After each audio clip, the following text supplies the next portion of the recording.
Hi hello everyone, welcome back to my channel. అందరు ఎలా ఉన్నారు? బాగున్నారా? అందరు బాగుండాలని ఆ దేవుణ్ణి కోరుకుంటూ నేనైతే నా 8వ వారం అయితే ఏ విధంగా చేసుకున్నానో చూపిస్తాను చూడండి.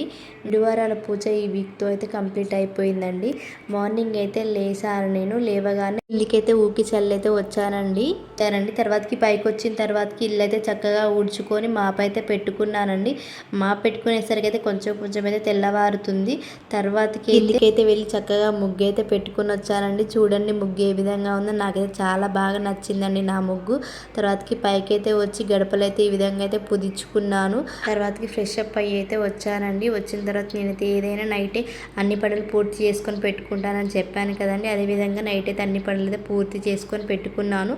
స్వామివారి ప్రసాదాల కోసం అయితే పులిహార కోసం అయితే అన్నం అయితే పెట్టుకున్నాను. రవ్వ కేసరి పరవన్నంలోకి అయితే జీడిపప్పు బాదపప్పు కిస్మిస్లు అయితే వేయించుకున్నానండి. అంతలోపు మా వారైతే పూజ అయితే చేస్తున్నాడు. నేనైతే వంటలన్నీ చేసుకునేసరికి మా వారైతే ఇంట్లో దీపం ముట్టించి స్వామివారికి అయితే హారతి అయితే ఇచ్చారండి. నేనైతే స్వామివారిని పెట్టే ప్లేస్లో పసుపుతో రాసుకొని ముగ్గు అయితే వేసుకొని పసుపు కుంకుమ అయితే వేసుకున్నానండి. పీటను కూడా పుదించుకున్నాను. అదేవిధంగా పీటలు కూడా చక్కగా పెట్టుకున్నానండి. నేను చేసుకున్న ప్రసాదాలు ఇవే పరవన్నము, దద్దోజనము, రవ్వ కేసరి, పులిహార అయితే చేసుకున్నానండి. ఎంత చక్కగా కనిపిస్తున్నాయి కదా కలర్ఫుల్గా. నాకైతే చాలా టేస్ట్ కూడా చాలా బాగా కుదిరాయండి. ఆత్రమాత్రంలో చేసినా సరే. తర్వాతకి అయితే స్వామివారి పటం అయితే గంధంతో పెట్టి కుంకుమ అయితే పెట్టుకుంటున్నానండి. స్వామివారిని అయితే అలంకరించుకుంటున్నాను. చక్కగా తులసి మాల వేసుకొని పూలమాల కూడా అయితే వేసుకున్నానండి. 7 వారాలు పూజ స్టార్ట్ చేసినప్పటి నుంచి అయితే నేనైతే స్వామివారికి అయితే తులసి మాల కానీ పూలమాల కానీ అన్నీ అయితే నేనైతే నా చేతులతోనే రెడీ అయితే చేసుకుంటున్నానండి స్వామివారికి. చూడండి నా వీడియోలలో అన్ని వీడియోలలో కూడా స్వామివారికి తులసిమాల పూలమాల ఏ విధంగా వేసుకున్నానో చూడండి. అదేవిధంగా స్వామివారి ఈ వారం నా 8వ వారం వడ్డీ కాసుల వారు కాబట్టి పిండి ప్రమిదలు అయితే చక్కగా చేసుకున్న తర్వాతకి పిండి ప్రమిదల మీదైతే వడ్డీ కాసుల వారని అయితే రాసుకున్నానండి. రాసుకుని అన్నైతే దగ్గర అయితే పెట్టుకున్నాను. పూజ అయితే స్టార్ట్ చేసుకున్నానండి. ఫస్ట్ గణపతి పూజ అయితే చేసుకున్నాను. గణపతి పూజ చేసుకుని ఉపచార పూజ అనేది అయితే ఉంటుంది కదండి. ఆ విధంగా షోడశ ఉపచార పూజ 16 ఉపచారాలు ఉంటాయి కదండి. ఆ 16 ఉపచారాలు కూడా చేసుకున్నానండి. పూజ తర్వాతకి కలశ పూజ అయితే చేసుకున్నానండి. తర్వాతకి పద్మావతి అల్మేల్ మంగ అమ్మవార్లకైతే కుంకుమార్చన కూడా అయితే చేసుకున్నానండి.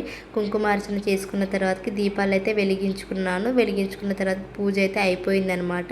చూడండి ఏ విధంగా అలంకరించుకుని స్వామివారు అయితే ఆ దీపాలలో అయితే వెలిగిపోతున్నారండి. నాకైతే చాలా బాగా అనిపించింది అసలుకి లాస్ట్ వారం అయితే. తర్వాతకి స్వామివారికి అయితే హారతి అయితే ఇచ్చానండి. హారతి ఇచ్చి మనం పెట్టిన ప్రసాదాలన్నీ కూడా స్వామివారు తింటున్నట్టుగా స్వామివారికి అయితే చూపించానండి. చూపించిన తర్వాతకి నీళ్లు తిప్పి పక్కకి పెట్టానండి. తర్వాతకి స్వామివారిని అయితే దండం అయితే పెట్టుకున్నాను. పెట్టుకున్న తర్వాతకి అయితే నేను ఇప్పుడు చెప్తున్న విధంగా అయితే అన్ని చేశానని చెప్తున్నారు, కానీ ఏం చూపించలేదని అనుకుంటున్నారేమో. వీడియోలు అయితే తీయడానికి అయితే ఎవరు లేరని చెప్పేసి అయితే నేనైతే చిన్న వీడియో అయితే తీసుకున్నానండి. అన్ని పూజలు అయితే చేసుకున్నాను పర్ఫెక్ట్గానే. మీకు డౌట్ లేకుండా అయితే ఇలా అయితే చెప్తున్నాను. నాకైతే ఈ 7 వారాల పూజ స్టార్ట్ చేసినప్పటి నుంచి అయితే మనసు అయితే చాలా ప్రశాంతంగా అనిపిస్తుందండి. ఈ 8వ వారం అయితే ఇంకా నాకు చాలా పెద్ద అద్భుతంలా భావించానండి. నేనైతే అద్భుతం అని చెప్పొచ్చు కూడా. స్వామివారిని అలా అలంకరించుకున్న తర్వాతకి పిండి ప్రమిదల మీద అయితే అలా వడ్డీ కాసుల వారు అని రాసుకొని పూజ చేస్తే నాకైతే చాలా బాగా అనిపించిందండి. అదేవిధంగా సాయంత్రం కూడా ఏ విధంగా పూజ చేసుకున్నానో చూపిస్తాను చూడండి. సాయంత్రం కూడా నేనైతే ఇల్లు అయితే చక్కగా ఒక క్లాత్తో అయితే చక్కగా ఊడ్చుకొని మాప్ అయితే పెట్టుకున్నానండి. పెట్టుకున్న తర్వాతకి నేను పిల్లలు అయితే స్నానం అయితే చేసి వచ్చాము. చేసి వచ్చిన తర్వాతకి అయితే స్వామివారి దగ్గర అయితే మొత్తం అయితే క్లీన్ చేశానండి. మార్నింగ్ పూజ చేసినవి అన్నీ ఉంటాయి కదా, అవన్నీ అయితే క్లీన్ చేశాను. క్లీన్ చేసిన తర్వాతకి అయితే స్వామివారి దగ్గర చిన్న దీపాలు ఉన్నాయి కదండి, విష్ణు చక్రనామము ఇంకు చక్రనామం చిన్న దీపాలు కాబట్టి కొండెక్కాయి కాబట్టి ఆ దీపాలను అయితే తీసి పక్కకైతే పెట్టుకున్నానండి. వేరే దీపాలు అయితే పెట్టుకొని వాటిలో మళ్ళీ ఆయిల్ పోసుకుని అయితే దీపాలను అయితే వెలిగించుకున్నానండి. వెలిగించుకున్న తర్వాతకి అష్టోత్తరాలు అయితే చదువుకున్నాను. అష్టోత్తరాలు అయితే చదువుకున్న తర్వాతకి స్వామివారికి అయితే హారతి ఇచ్చి బనానా అయితే ప్రసాదంగా అయితే పెట్టానండి. కొబ్బరికాయ కూడా అయితే కొట్టాను. కొబ్బరికాయ కూడా కొట్టిన తర్వాతకి హారతి అయితే తీసుకున్నాము నేను పిల్లలు. తీసుకున్న తర్వాతకి అయితే స్వామివారి దగ్గర అయితే దండం అయితే పెట్టుకున్నాను. సాయంత్రం పూజ విధానం అయితే ఈ విధంగా అయితే చేసుకున్నానండి. చేసుకున్న తర్వాతకి పిల్లలు నేనైతే రెడీ అయ్యి టెంపుల్కి అయితే వెళ్ళానండి. స్వయం పాకం అయ్యవారికి ఇచ్చి రావడానికి అని చెప్పి అయితే స్వయం పాకం అయితే తీసుకొని అయితే వెళ్ళానండి.